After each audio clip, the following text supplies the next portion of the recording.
ሰላም ኣብ ኩሉ ኩርናዕ ዓለም ትርከቡ ኣብ ርሑቕ ኣብ ቀረባ ኮታስ ኣብ ኩሉ ኩርናዕ ዓለም ትርከቡ ናይ ፍሪደም ቻናል ተኸታተልቲ ከመይ ቀኒኹም ሰላም ዲኹም?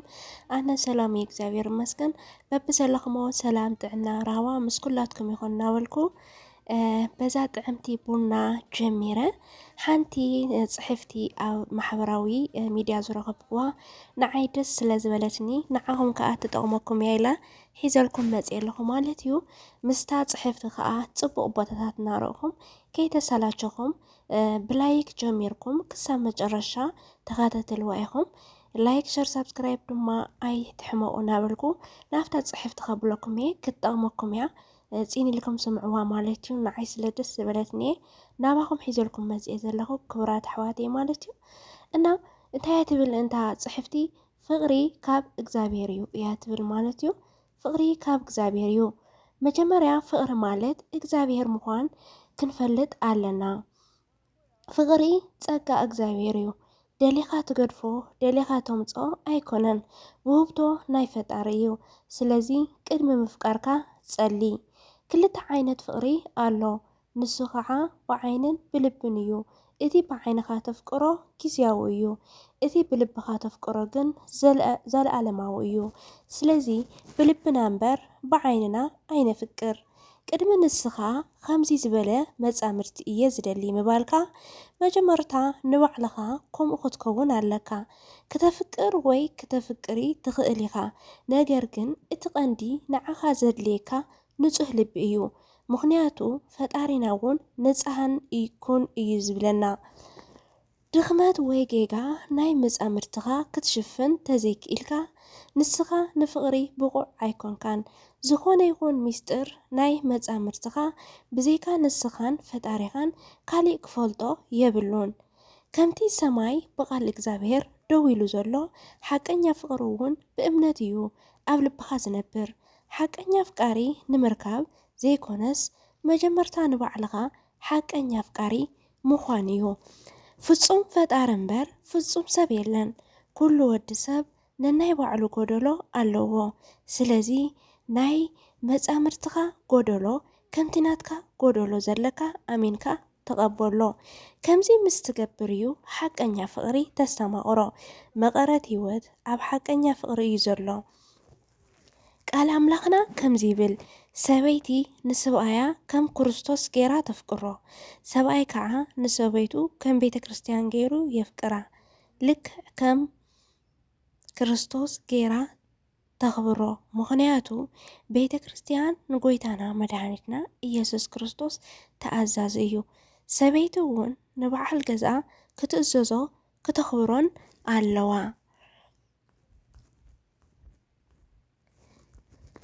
ጽቡቓት ቃላት ተጠቒምካ መግለጺ ሓቀኛ ፍቕሪ ክኸውን ኣይኽእልን እዩ። ሓቀኛ ፍቕሪ ብተግባር እምበር ብጥዕም ቃላት ዝነብር ኣይኮነን። ምኽንያቱ ፈጣሪና ብተግባር እዩ ፍቕሩ ኣርኢና። ከምቲ ንስኻ ትደልዮን ትምነዮን ኣፍቃሪ ክረክብ እየ ኢልካ ምሕሳብ ኣቋርጽ። ምኽንያቱ እቲ ሓቀኛ ፍቕሪ ከምቲ ዝደለኻዮ ዘይኮነስ ከምቲ ንሱ ዘለዎ ኮይኑ ክተፍቅሮ ከለኻ እዩ ሓቀኛ ፍቕሪ ዝበሃል። ፍቕሪ ኢልካ ክትጽውዖ ቀሊል እዩ፣ ንኽትነብሮ ግን ብዙሕ መስዋዕቲ ዝሓትት እዩ። ስለዚ ቅድሚ ምፍቃርካ ስለ ሓቀኛ ፍቕሪ ምፍላጥ ኣገዳሲ እዩ።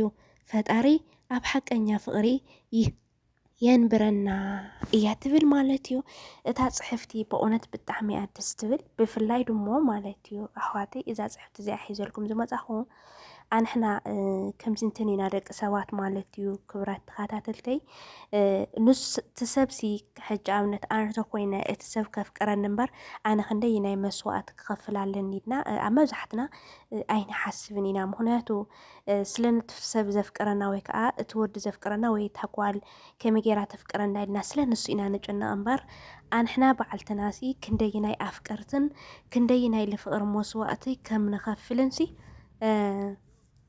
ብዙሕ ኣይንግደስን ኢና ማለት እዩ ኣብ መብዛሕትና ማለት እዩ። ስለዚ ክቡራት ተኸታተልተይ እዛ ጽሕፍቲ ማለት እዩ ብጣዕሚ ደስ ስለ ዝበለትኒ ናባኹም ሒዘልኩም መፅየ። ምኽንያቱ ሰብ ኢና ንኸስስ ማለት እዩ ንሕናሲ ሰብ ንኸስስ እምበር ናይ ፍቕሪ መስዋዕቲ ክንከፍል ኣይንደለን እቲ ትኽክለኛ ሓቀኛ ከዓ እስኻ ለፍቃሪትካ ወይ ከዓ ንስኽ ለፍቃሪኺ ንሱ ብዘየገድስ እንታይነት ኣለዎ ኣብ ልዕሊኺ እንታይነት ኣለዎ ኣብ ልዕሊኻ ብዘይገድስ ንስኻ መስዋዕቲ ካፋለ ክትኮን ኣለካ ምክንያቱ ፍቕሪ እንድሕር ደኣ እንታይ ዓይነት ቃንዛ ኣለዎ እንታይ ዓይነት ሕማም ኣለዎ ናይ ፍቕሪ እንድሕር ደኣ እስኻ ኣፍቂርካ ኣብ ነፍስኻ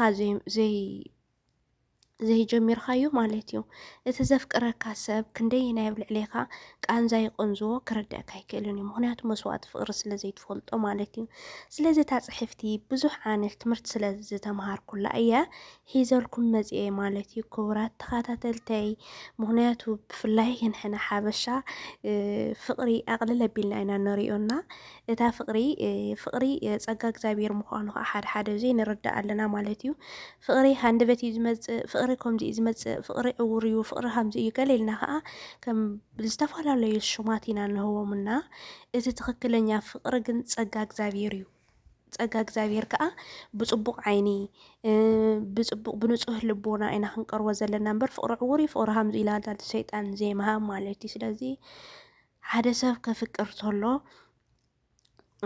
መስዋዕቲ ፍቕርስ ክኸፍል ኣለዎ ባህሊት እየ ምክንያቱ ካልእ ሰብ መስዋዕቲ ክኸፍለሉ ወይ እታ ጓል መስዋዕቲ ክትከፍለሉ እዚ ናይ ነብስኻ ምፍታው እዩ ዝኮን ወይ እታ ጓል ወይ እታ ወዲ ብዘይገድስ ፆታ ማለት እዩ ስለዚ ፍቕሪ መስዋዕቲ ክንከፍለሉ ኣለና ልምንታይ ለየፍቅረኒ ልምንታይ ከምዚ ዘይብለኒ ገለ መለት ኢልና ግን ፅቡቕ ኣይመፅን ኣነ የፍቅሮ ዶ ወይ ንሳ ተፍቅረኒ ዶ ኢልኩም ኣፍቀርቲ ማለት እዩ ብውሽጥኹም ብልብኹም ክትቀርቡ ኣለኩም ምክንያቱ ኣነ እንድሕር ዘፍቅር ኮይነ ጉዳይ ናይ ባዕለይ ክንደይ ናይ ልፍቅረኛይ መስዋዕቲ ክኸፍለሉ ኣለኒ ክብል ኣለኒ እምበር ንሱ መስዋዕቲ ክኸፍለለይ ምፅባይ የብለይን ማለት እዩ እና ፈጣሪ ኣምላኽ ከዓ ማለት እዩ ንጹሃን ኣፍቀርቲ ንኽንከውን በዓልትና ኣፍቀርቲ እምበር ነቶም እነፍቅሮም ወይ ከዓ ዘፍቅሩና ተኸሰስቲ ዘይምግባር ኣምላኽ ይሕግዘና ማለት እዩ ምክንያቱ ፍቕሪ ናይ ፀጋ ኣምላኽ እዩ ናይ ፀጋ ፈጣሪ እዩ